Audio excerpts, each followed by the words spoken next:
Hello, hello. What's going on, everybody? I'm excited to be here with y'all today. I got something special for you, ladies and gentlemen. I happily, ecstatically competed in my very first tournament today. It's still going on. It's going to be for the weekend, but I knocked out my first tournament day, ended in a win. First game of my tournament career. We got to win. Let's get to a recap, a recap, a recap. We're gonna need to recap it on. Let's get right into it. Knock the band-aid off. E4, E5. Knight went into F3. My knight went C6 to protect the pawn back. They did standard knight C3. I did not go for knight's game. No, I did not. I wanted a bit of a king's gambit S, gambit this pawn, F pawn. We went F5. They went D3, which to me, you could see how much does the bar go up for black after D3? We go to halfway because you block in your dark squared bishop. You cannot go D3 or D4 anymore. You block your D file. And it looks good, you want to win the pawn, but then after I go d6, we're just adding a bit of pressure here. After d6, they did take the pawn. And then now we could have went anywhere. We could have pushed d5 up because it's protected from this knight from my queen. But all we did was simply to add another attacker to the pawn. We went knight e7. Now, Stockfish Lee Chess database, they want us to go f6. They think that's a better move, but I'd rather win that piece back. And now is when they go bishop b5. They just abandon, abort mission. Okay, great. So then I take the pawn. We take bishop f5. They then traded off their bishop for my knight. They simply went a3. They see that, okay, he could have a potential fried liver attack. So that was smart from opponent playing a3. After a3, we went d5. Let's just get full center control. I know Stockfish wanted to kick the knight out, but that also minimizes the scope of the bishop, and I want that full center control. So I went d5. They then responded with d4, which was, shout out to the opponent. They found the best move. Now I finally decline the trade, go e4. They then go knight e5. This is where one of two mistakes I feel like my opponent made off the opening. The first one was aborting their mission of bishop d3. You pretty much are admitting that, like, I didn't make a great move. I should have actually went Spanish, right? Where you're attacking the knight, you're pinning it to the king, right? You kind of wasted a move. You did a double. You stopped halfway in the marathon, you took a break, and then you win, right? From here, this is the second mistake I feel like they made. They went e5. And yes, we could trade down, but it gives me this entire center control that could freely move up the board. d4. And then they go knight e2, add in another attacker onto the pawn. It's a Uno reverse card, as I like to say it. We were attacking them. Nope. Now they're attacking us. We could have, I was looking at this line, d3, after takes and takes back. Now look at this. This pawn is only 2 squares away from promoting. We attack the knight again. But I opted for, and it's what the computer engine really loves, developing a bishop. And now I know it looks bad. We're blocking the line of sight. But think about it. We're protecting our center control. So after we go bishop c5, they go knight f4. Not a super... I was perplexed out the opening, honestly. It was like a almost overconfidence in, okay, I got this in the bag. I don't know what opponent's doing, but I'm winning this thing, Like where, look, you're blocking your own bishop in here by moving your knight there. But they proved to me that it ain't all fun and games. I probably should have, I learned my lesson, moved my queen to e7 like the computer wanted. I instead went queen d7. If you watch any of my chess games, you know this is like my bread and butter. I love having a queen protect the light squared bishop, because then the queen is on a light square. We could create a lot of attacks. And they simply And I think this is their third mistake. Go g4. Which, wait, computer doesn't want me to take it. I'm not sure. I don't really understand the thought process behind it, but I did take it. Like, my queen, that's the whole reason why I did it. Queen protects light square bishop. They attack, but I protect. So they then try to attack my queen. They go e6. And I mean, again, I could just take that with the bishop and it's protected by the queen. But their whole plan all along was to then go, and they found the best move. Congrats, guy. h5, queen check. Oh my goodness. This was the turning point of the game. You could see it's even from here. And it's a fork. They won the bishop for free. There's no way to save it. If queen comes, no one saves you. Bishop comes, nobody saves you. Run away, nobody saves you. I move with bishop. They take for sure. We then just try to, like, I mean, okay, this is protected. This is protected. We're good. Let's just try to attack him. Let's go b6. They then go e5 check. We have to run away. I was really debating which way do you want to move your king out the way. If we go here, I do not want to pin my bishop, especially because that knight is there coming to attack. This bishop can come in and swoop and attack from afar. So I went d8, contrary to what computer wants, but I went d8. They then, I was totally expecting, no, they forked again. They got a royal fork on my king, that last move. They can now take g7, which opponent actually does not do. They then decide to, which I'm not sure why, because the continuation in my head was after takes g7, rook comes to attack, you got to also protect, and then you take this pawn. And then now you have the pawn majority on this side. You are just winning the game. Look how much white is winning the game on this bar on the right side. But opponent opted for another check on g5. I go to king c8, and they still do not attack. They do the best move that computer engine wanted. Maybe they had stockfish in their brain loaded. They go bishop d2. I then go, okay, I want to protect g7. I want to show you that you should have taken it, and I'm going to make you regret it. Let's go bishop c4. They go b3, just attacking the bishop. We're then going to go h6, attack the queen. This is what we call like an intermezzo move. Yeah, you attack my bishop, but your queen's more powerful. So it's a bit of an in-between move, attack the queen. Where are they going to go? They went to g2, which makes sense. You attack the pawn, could have potentially attacked the rook. Great move. But, and the reason, I found the best move, I went bishop b5. And because if you do end up taking the pawn, it's a bit of poison. I wanted it to be bait. After you take, rook comes to e8, and that's just a pin from the rook to the king on the queen. Right? It would have been beautiful. But, of course, opponent did not do that. After bishop b5, they went rook g1. And then I found the best move, rook g5, kicked the knight out. Thought it was pretty self-explanatory. They went right knight on the rim. They went knight h5. I then finally went bishop c6. I was thinking for a while, if I do rook e8 now, I run into, and let me just do the moves, I run into knight fork on f6, forking both the queen and rook. So, we didn't do that. We finally did the move that ended up saving the game later down the line, bishop c6. We found it. A double exclamation point.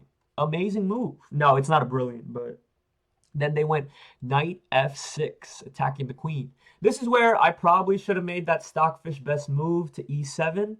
I tried to do like I always call it, Uno reverse card. You attack me, nope, I attack back. I'm also protecting a double time.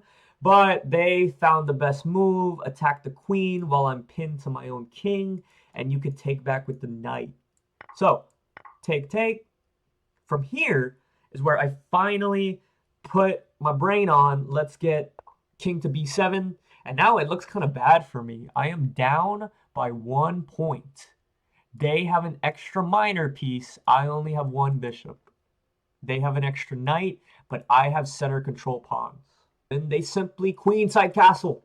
I love being able to write down 0, 0, 0 for notation. I then finally go rook e8, but with the wrong rook. I don't go the computer suggested rook a to e8. I go rook h, which, yes, computer absolutely wanted me to take there. But I think I had a bit of counterplay with e3. It was almost like I was luring him out with the knight so that I could come in with my attack on e3. And I may have bluffed him into not taking. He never did. Sorry to spoil the movie, but after rook e8, he simply went rook e1. And then now is when I finally do my e3. They take, then I get that skewer! Exclamation point. If I haven't had a brilliant in this game, this is one of them. They then, okay, rook is trapped by all your own pieces. It's being crucified. They don't want me to have center control at all. They regretted giving me it. I take the rook.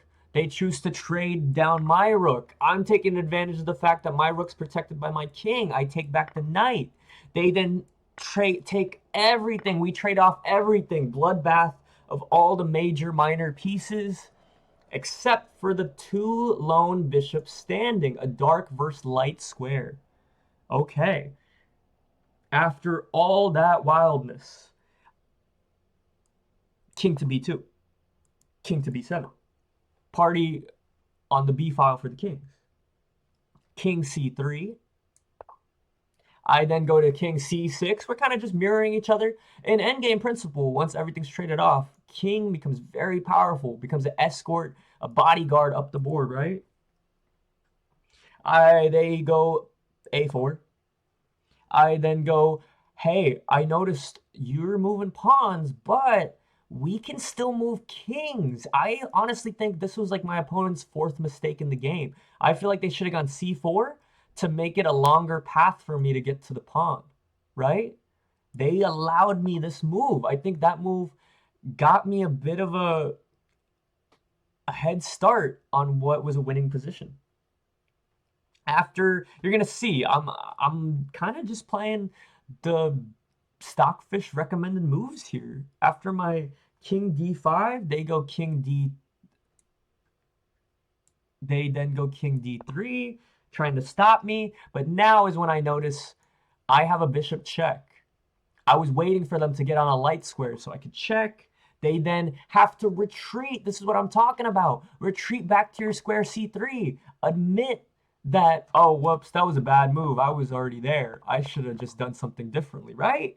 And now I don't play the computer-generated move. I'm just trigger happy to get my king to attack the pawn. We then go e4. They go king c4. We're kind of just tangoing around each other. King f3. They go c3, which well, I mean, of course, it's just Pac-Man, gonna go down the line of pawns. I see why. But you would think they're going to try to get their king in to attack my guys, right? But after c3, king g2, we're almost there. The little engine that could, they go king d5. I have king takes h2, king e5, trying to attack the bishop. So I come here, look at the skewer on these guys. To bishop c2, they try to go king f5, and then I have to point at like the bishop and the king and like, oh, you're still in check. So they go king f6. I then go g4. They take the pawn, of course, on h6. What to do here? 3 squares away. How do I make it so this bishop cannot come back and take him? So I go king g2. It looks like a bad move, but I'm anticipating, sorry, that's king g3. I go king g2. It looks like a bad move, but, that's why I now understand why Stockfish thought this was the best move.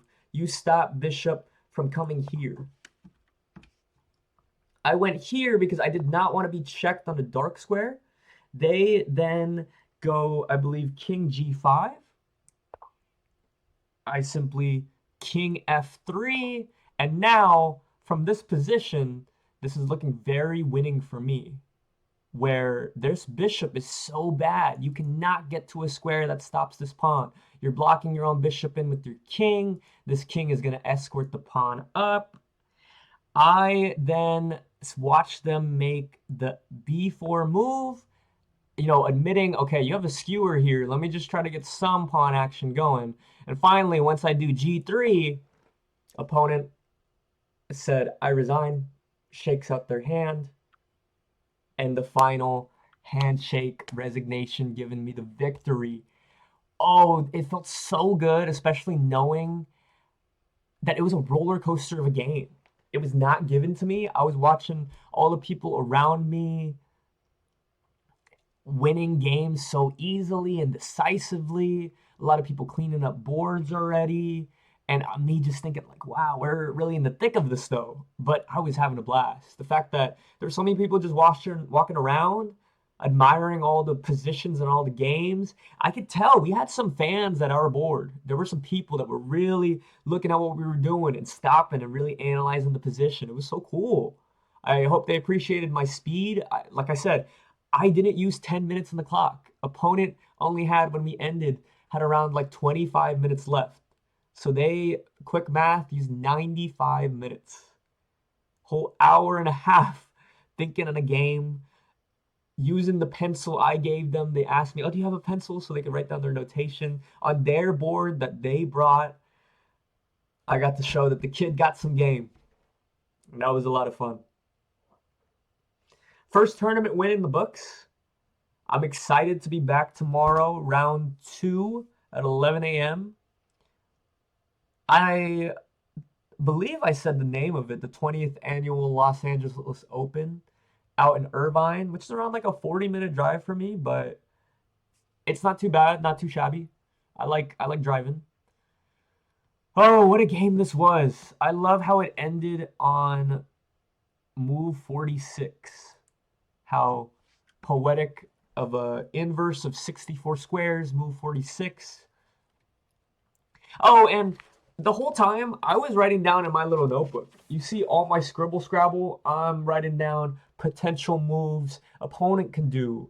I was even writing down like my blunder all the way back when I thought I just lost the game by moving, rook e8, but the wrong rook, giving up h6 right away, right? But it just worked out. It worked out with the skewer. This was the game-winning skewer right here. The fact that the rook was trapped, I kind of tricked him into trading off with me. We were good. We manually castled. We survived the queen fork. And if you've seen any of my lead chess games on stream, I am a sucker. I always fall for these queen from the opening onto h5 check. You fork me. Uh-oh, from here, I call it a snowball. It just, when a snowball's rolling down the hill, it never starts giant. It's just really tiny. But obviously, as it rolls down, it collects more snow. Let's see what would have happened if I played the engine recommended moves. It's just going to be absolute decimation. Let's say my thought process was not to go e8. If they did do that, I wrote it down. I would have gone rook g7. They just take here. I run away to king c8. Let's go into the line a little bit. Let's do it. And it was cool to see the people that were playing on a board by themselves, going through their moves that they just played in the game on their own, like doing what we're doing right now, seeing in real time, like, what could I have done better? I love it. Of course, when you're up in material, you just want to trade down. They want to trade off here because I'm pinned to the king. Like this, look how much winning this is for white. I should have lost this game. I guess I technically cheated. Seriously, around move 29 after they castled. Oh, we went into the line. No. After they castled. Arbiter goes, hey, can you pause the clock? Hey, you're not supposed to be writing in your notebook. Nobody warned me. Nobody told me the entire time. I wrote down 2 full pages and even went on to the next page. And this was when I was starting to get the hang of it. I had game analysis here. I had reflections here of each move. Man, I was going at it. I was writing like an author, I swear. But, no matter. After I forgot to mention, after I got into this position, opponent asked me, "Do you want to draw?" I very quickly went, uh-uh. I was just thinking how this is my first tournament. I am not going to draw my first tournament. And I see a 2-on-1 pawn majority. I am not. There's no way. Yes, my king's going to have to travel all the way across the board. But there's no way that I am giving this game up to you. There's no way. I'm sorry. You're just gonna have to admit defeat. And after my G3, you're gonna have to admit that I'm gonna queen. These pawns are going nowhere because of my pawns. You probably, in a perfect endgame world, I was anticipating, what if they started going down for my pawns? And then now, will their pawns beat my pawns? I was calculating that. I wasn't sure. I really wasn't sure if I was gonna win this game. I'm so glad I did though. I almost lost out the opening. Let's see. What would they want from me instead? Let's talk about it. So after G4, they're trying to scare me. I should have just went back. And now I have no idea what opponent would have played. Maybe they would have traded, we take back, and now we really don't know because the game did not go that way. Beauty of chess. Thank you guys for tuning into the recap. This was a fun one. I'm so glad that this is something I've always really wanted to do. I finally decided, okay, let's look up a chess tournament this morning. I really want to do one. And me saying that isn't going to do anything about it, right? I got to actually look it up. I got to actually pay the money. I got to look up the venue, see when it's going to be. And I just looked it up this morning, and there was one today going on. And it's gonna be ongoing Saturday and Sunday. What an opportunity I created for myself. Thank you to the Lord. Thank you to the man up above. Thank you. I feel truly blessed. It felt amazing to come out on top today.